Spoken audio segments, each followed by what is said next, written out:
So what we're going to do today is tie our first fly with Pro Classic tubing. This is not injection molded, it's traditional extruded tubing. It's a little bit softer durometer than a lot of tubings. It's got some great qualities. It's stretchable so you can fit hooks in the back of different size, 1s, 2s, and 4s for steelhead fishermen. This will even accept 6s for trout guys. And you get 6 pieces of tube, so you get 1.2 meters of tubing for $5.95. But we're going to show a couple tricks today to build a fly on 1 diameter tubing without having to mate 2 together. So you really don't need, with this tubing, this is Pro Classic medium, you really don't need large for a junction and then medium to tie on. So I'm going to trim off a piece here and we'll start tying. Okay, one thing about this diameter of this tubing, being a little bit more flexible, it's got a little bit thinner wall, it's got a fairly big inside diameter. And we'll notice that 10 and 12 pound maximum knots don't really stop in it. So I'm going to show you how to create a choke point or a pinch point. We'll slide that forward on the needle, get it so it rolls. And I'm going to pinch whatever junction I think I want, maybe 3/8 of an inch in that range. We'll start the thread, and I put fairly firm wraps on it and choke it down. You may be able to see that I can actually see the light bending off of it. Okay, so we've actually drawn that tube down quite a bit. That'll stop a 10, 12, 15 pound knot. So now, if you will, you have 2 ways to rig this guy. You can stop a loop knot and define the loop however long you need for the hook, or you can just tie a clinch knot to a straight eye hook and pull it right in the back of that tube. 1 diameter, no messing around, ready to tie. So today we're going to do a la Silvenator, egg sucking leech, brucinator, whatever you want to call it. And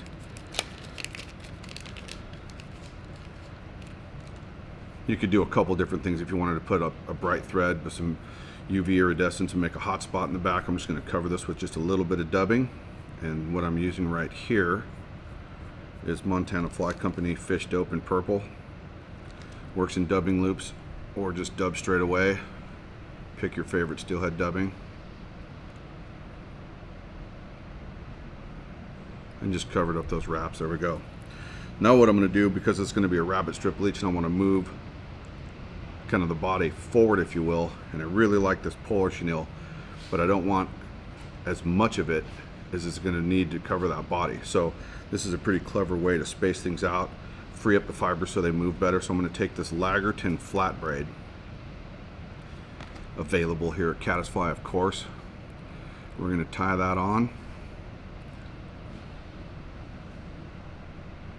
Okay, and then I'm just going to spiral my thread. Actually, we're going to do 2 tie-in points. I kind of forgot about that.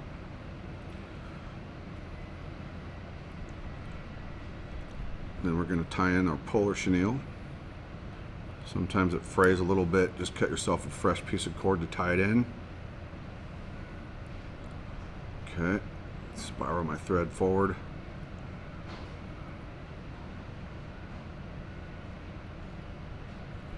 All right. So we're going to take a wrap and then 1 full tight wrap. Now we're going to spiral and leave a little bit of space. That's where the polar chenille is going to sit in between that little space there. So 1, 2, 3, 4, out on 5. Just take a couple wraps, a couple turns of thread to tie that out. Reposition that. 1, 2, 3. Okay. Next thing we're using is the UV polar chenille. Purple UV is the color. And we're going to take this guy, and in the open voids where the tube's showing through, that's where we're going to place a polar chenille. That'll space this out. 2. Sweep and wrap. 3, 4, 5, out on 6,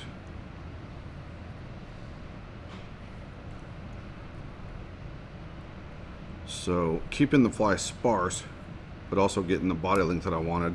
We've got, obviously probably 60% less material with this polar chenille, so it's going to move better in the currents and the microcurrents. It's going to be easier to cast.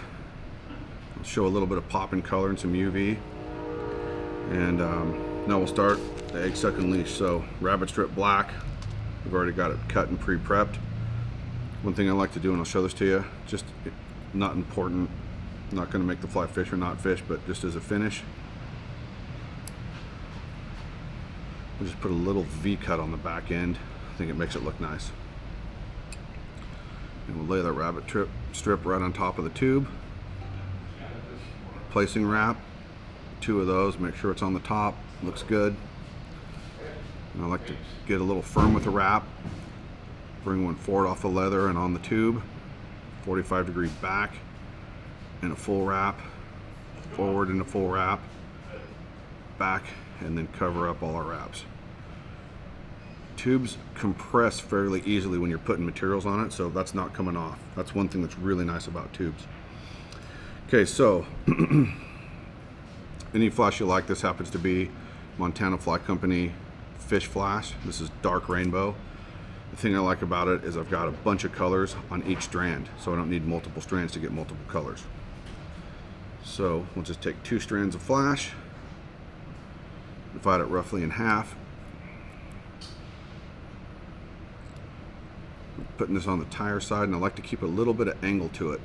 You can see the angle that's tied at, that helps keep it up and away from the hook and wrapping around the fly. We'll bring the excess over, lock it with a thread wrap or 2, bring it up into the same angle on the far side.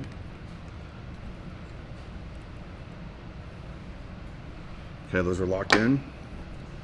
Just for a little bit of bling, we're going to use some of the Montana Fly Company ostrich. This is Kingfisher Blue.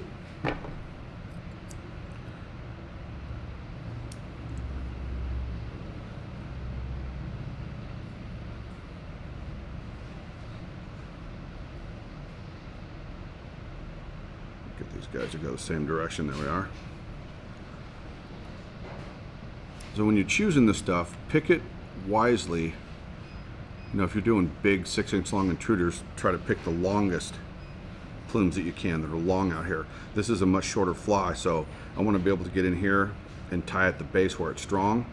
Or if I get a really long piece, you know, 5, 6, 7 inches long, I'd have to tie this somewhere in the middle, not nearly as strong. This ostrich done correctly and sized properly will be every bit as durable. All right, so a couple pieces of flash, couple pieces of ostrich. We're looking pretty good. And then you can use slopping. I'm gonna go with a black saddle hackle here. We'll prep that real quick. I wanna leave, this is a fairly thin stem down here. So if I've got thin stem, I wanna keep some of the fluff for a turn or 2 at the finish. I'm gonna tie in tip first. The thin stem, I know it's flexible and malleable, so it'll wrap. So I'm just gonna take away some of that fluff and leave some of the fluff.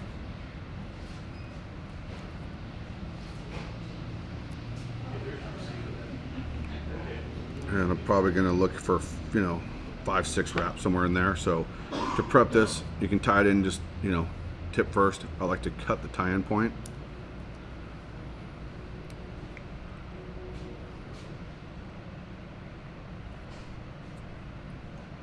A few good locking wraps to make sure that's in there tight. Fold the hackle if you want to fold the hackle. We're just looking for speed today with the video. So sweep and wrap.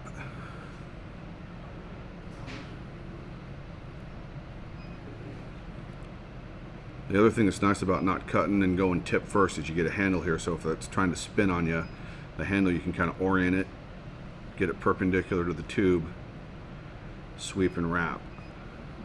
And you don't have to spend the time to go to a hackle plier like you would if you tied it in butt first and grabbed the tip. Now we're getting into the fluff. 2 turns. Looking pretty good. The other thing we're showing off in this video, these have been out since February of last year, the finisher, because there's no weight on the fly yet, is going to be these Pro Flexibeads. They come in small. These are about 99% brass. I think a lot of companies use enough brass to make it legal, but these are about 25% heavier than most brass beads. They actually have an exit angle, and when you press these to the materials, you'll notice it doesn't compress the material. It's a great design, so you're not going to have cuts. The backside is rounded. It's a nice big hole. If you have a big head, it'll cover and not leave that turtleneck effect. And it comes in 2 sizes, small and medium. If you really want the fly to get down medium, Most applications with sink tips at T8, T10, T11, T14, T17, small is more than enough to break the surface tension for the fly and let the sink tip do its work. So we're going to finish that off with blue. And what I will do is I like the bead to stay tight to the fly, so we're going to Zap-A-Gap that together. Sell this at Caddis Fly as well.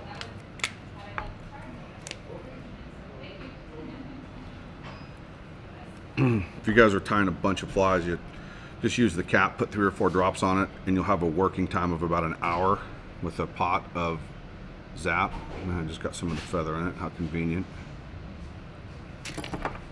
Hold on a second.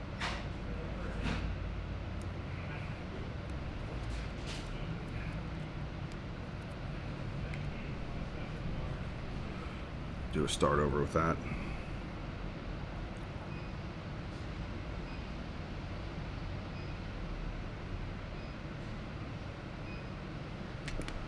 Okay, so here's my whip finish. I don't think it's a really big secret. Now I can let that dry for 10 seconds. But if you're in a hurry and you don't want to wait for it to dry and just cut the thread, you can throw a half hitch over it or 2 or 3 turn whip finish. We're going to cut that. Now we're just going to dap on a little more Zap-A-Gap onto the tube.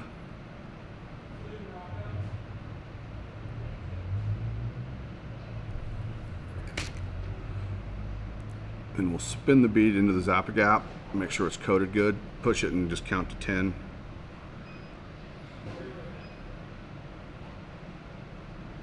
Then to finish the fly, what we'll do is just kind of stop the video here and we'll restart it down in a different position so you can see the cut and the burnish finish.